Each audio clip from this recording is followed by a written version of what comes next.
Ready to dive into the world of ancient Egypt? Let's talk about Anubis, the jackal-headed god of the dead. You've probably spotted him in movies and games, but who is he, really? Stick around as we unravel the fascinating story behind this iconic deity.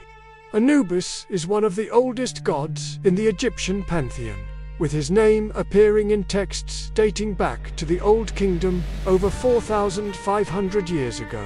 His image, a man with the head of a black jackal, is instantly recognizable. But why a jackal? Well, jackals were often seen scavenging around cemeteries in ancient Egypt. So, the Egyptians associated them with death and the afterlife. They believed that by worshipping a powerful jackal god, they could protect their loved ones from being disturbed after burial. The black color of his head wasn't for anything sinister. It symbolized the fertile black soil of the Nile River Valley, representing rebirth and regeneration after death. Now, for the juicy part. His origin story. There are actually a few different versions, as myths often change over time. In the earliest tales, Anubis was considered the son of the sun god Ra, but the most famous and widely accepted story comes from a later period, connected to the myth of Osiris. In this version, Anubis is the son of Osiris and his sister-in-law, Nephthys. Now, this is where it gets a little dramatic.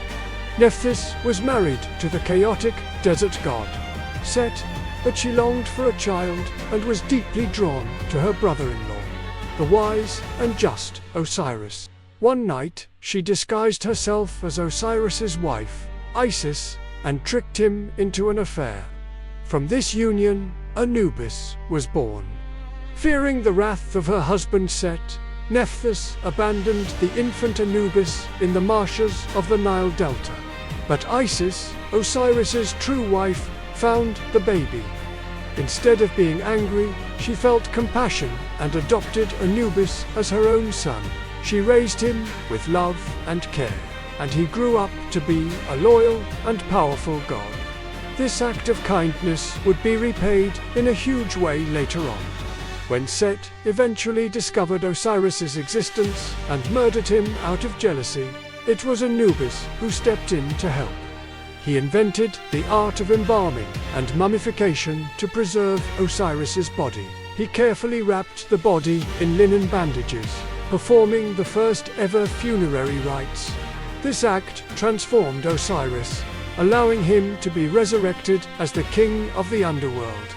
Because of this, Anubis became the patron god of embalmers and the protector of the mummification process. His most famous role, however, was as the guide of souls and the judge of the dead. After a person died, Anubis would lead their soul into the hole of two truths. There, he would perform the weighing of the heart ceremony.